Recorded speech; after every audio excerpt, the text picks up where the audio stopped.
I'm 72 years old and my daughter hasn't spoken to me in 6 years. Not a phone call, not a birthday card, nothing.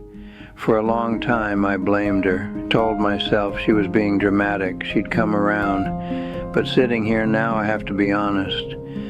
The reason my daughter cut me off is because of things I did, things I said, things I refused to see until it was too late. If you're a parent, what I'm about to share might save you from the kind of pain I live with every day. Because losing a child who's still alive, who chooses not to know you, that's a grief most people don't understand. And most of the time, we bring it on ourselves. My daughter Lisa was born in 1979. I was 27 years old, working as a supervisor at a manufacturing plant, trying to build something for my family. Her mother Barbara and I had been married 3 years by then. Lisa was our first. We had a son 2 years later, Andrew, and I thought I was doing everything right. I worked hard, I provided, I kept a roof over their heads and food on the table. That's what fathers did back then. That's what I thought being a good dad meant. But here's what I didn't understand. Providing isn't the same as being present, and being in the house isn't the same as being in their lives. When Lisa was little, she used to wait by the door for me to come home. Barbara told me this years later. She said Lisa would sit there starting around 5 o'clock just waiting. And when I'd walk in, tired from work, I'd give her a quick hug and then sit down with the newspaper or turn on the television. I didn't play with her. I didn't ask about her day. I was there, but I wasn't really there. I told myself she was fine. Kids are resilient, right? She had her mother, she had her brother. She didn't need me to be her friend, she needed me to be her father. And in my mind, being a father meant discipline, structure, and making sure she didn't turn out spoiled. Lisa was a sensitive kid. She felt things deeply, and I didn't know what to do with that. When she'd cry, I'd tell her to toughen up. When she'd get upset about something at school, I'd say it wasn't a big deal, stop making mountains out of molehills. I thought I was teaching her to be strong. What I was really teaching her was that her feelings didn't matter, that she couldn't come to me with her problems because I'd just dismiss them. I remember one time, she must have been about 12, she came home crying because some girls at school had been making fun of her. She was really torn up about it. And you know what I said? I said, Lisa, life's tough. You can't let every little thing get to you. Then I went back to watching the game. She went to her room and closed the door, didn't come out for dinner.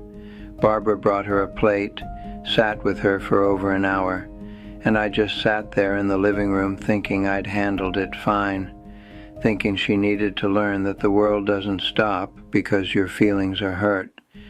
Barbara tried to talk to me about it later.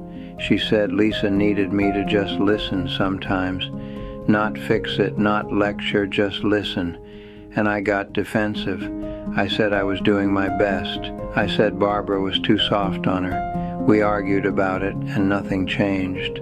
That became the pattern. Lisa would reach for me and I'd push back with lessons instead of love. I thought I was preparing her for life. I was just pushing her away. As Lisa got older, things got harder between us. She was a teenager in the 90s, and we clashed constantly. She wanted independence. I wanted control. She'd push back against my rules, and I'd come down harder. I thought if I gave an inch, she'd take a mile, so I didn't give anything. There was this one night in 1995. Lisa was 16. And she wanted to go to a concert with her friends. I said no. She asked why, and I said because I said so. That was my answer for everything. Because I said so. Because I'm your father, because this is my house. She tried to explain, said all her friends were going, said the parents of one of the girls would be driving them and picking them up, said she'd be home by 11. I didn't care. I'd made my decision, and changing it would mean losing authority. At least that's how I saw it then. She went anyway. Snuck out after we went to bed, and when I found out I was furious, not worried, furious. When she came home the next morning, I didn't ask if she was okay. I didn't ask if anything had happened. I just started yelling, told her she was grounded for a month, told her she was ungrateful and disrespectful, told her if she ever did something like that again, there'd be consequences she wouldn't forget. She looked at me with this expression I'll never forget. It wasn't anger. It was disappointment. Like she'd expected exactly this. Like she'd given up expecting anything else. The rest of her high school years, we barely talked. She'd come home, go to her room, come out for dinner, give one-word answers, and disappear again. Barbara would tell me Lisa was struggling, that she needed her father. And I'd say she knew where to find me. I put the responsibility on a teenager to fix what I had broken. That's not how it works. When Lisa went to college in 1997, I thought things would get better. Distance would help. She'd mature, see things differently, appreciate what we'd given her. But the distance just made it easier for her to pull away. She'd call her mother every week. She'd call me maybe once a month, and the conversations were short, surface level. How's school? Fine. How's work? Fine. Okay, talk to you later. I told myself she was busy. College kids are busy. But deep down, I think I knew. She didn't want to talk to me because talking to me was hard, because I made it hard. She graduated, got a job, met a man named Kevin. They got engaged in 2004. And when she told us about the wedding, she said she wanted Kevin's father to walk her down the aisle with me, split the walk, one on each side. I was hurt. I said, absolutely not. I said, I'm your father, and I'll walk you down that aisle alone, or I won't walk you at all. It was her wedding day, the most important day of her life, and I made it about me, about my pride, about what I thought I deserved. Barbara begged me to reconsider. She said it wasn't about tradition, it was about Lisa wanting both father figures there. Kevin's father had been good to her. He listened to her. He made her feel valued. Everything I should have done, but I wouldn't budge.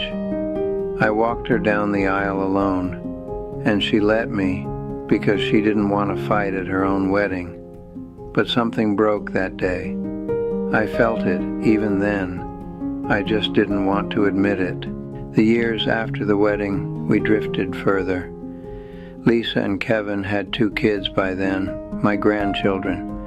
Emma was born in 2007, and little Marcus came along in 2010. And I barely knew them. We'd see them maybe twice a year, holidays mostly. Lisa kept the visits short, always had somewhere else to be. I'd watch other grandfathers at the park with their grandkids, pushing them on swings, teaching them to ride bikes. And I'd think, why don't I have that? I blamed Lisa. I blamed Kevin. I blamed how busy everyone was these days. I never blamed myself. The few times I did see Emma and Marcus, I repeated my old patterns, correcting instead of connecting, telling them to sit up straight, to say please and thank you, to stop making so much noise. I couldn't just enjoy them, I had to manage them. And kids feel that. They know when someone is happy to see them and when someone is just tolerating them. The final break came in 2018. That Thanksgiving, something happened. I made a comment about how Lisa was raising the kids. I don't even remember exactly what I said. Something about how they needed more discipline, how she was too permissive, how Emma talked back too much for a girl her age. And Lisa just stopped. She put down her fork, looked at me and said, "Dad, I can't do this anymore." I asked what she meant. She said she was tired of feeling like nothing she did was ever good enough for me. Tired of my criticism, my judgment, my inability to just be supportive. She said she'd spent her whole life trying to earn my approval, and she was done. I got defensive. I said I'd given her everything. I said I'd worked my whole life to provide for this family, and she said, "I didn't need your money, Dad. I needed you, and you were never really there." She took her family and left that night. Haven't seen her since. For the first 2 years I was angry. I blamed her. I told Barbara that Lisa was being dramatic, that she'd come around when she grew up. But Barbara didn't agree with me this time. She said she'd been telling me for years that Lisa needed something from me I wasn't giving. She said she loved me. But I needed to look at myself honestly. That was hard to hear. Hardest thing anyone's ever said to me. But she was right. I started thinking back, really thinking. Not defending myself in my head, but actually looking at the memories. And I saw it. Pattern after pattern after pattern. Every time Lisa reached out, I pushed back. Every time she needed softness, I gave her hardness. Every time she wanted connection, I gave her correction. I thought being a good father meant being tough, but all I did was make my daughter feel like she wasn't enough, like she had to earn love that should have been unconditional. I wrote her a letter in 2021. Took me 3 months to write it. I didn't make excuses. I didn't defend myself. I just apologized for the dismissiveness when she was young, for the control when she was a teenager, for the wedding, for the criticism, for all of it. I told her I understood if she never wanted to speak to me again, but I wanted her to know that I saw what I'd done, and I was sorry. She didn't respond. Part of me hoped she would, but I understand why she didn't. Some damage takes a long time to heal. Some damage might never heal completely. If you're watching this and you have children, please hear me. It's not enough to provide for them. It's not enough to be in the house. You have to actually show up, listen when they talk, validate what they feel, let them know their emotions matter even when you don't understand them. And if you're like I was, if you think being tough is the same as being strong, it's not. Toughness pushes people away. Real strength is being soft enough to let them in. I'm 72 years old. I've got maybe 10, 15 years left if I'm lucky, and I'll spend every one of them wishing I could go back and be a different kind of father, the kind who listened, the kind who showed up emotionally, not just physically, the kind whose daughter would want to call. Don't wait until your child stops talking to you to figure this out. By then, it might be too late. If this hit home for you, leave a comment. Tell me your story. Share this with someone who needs to hear it. And subscribe, because I've got more hard truths to share while I still can. To Lisa, if you ever see this, I love you. I always have. I just didn't know how to show it, and I'm sorry.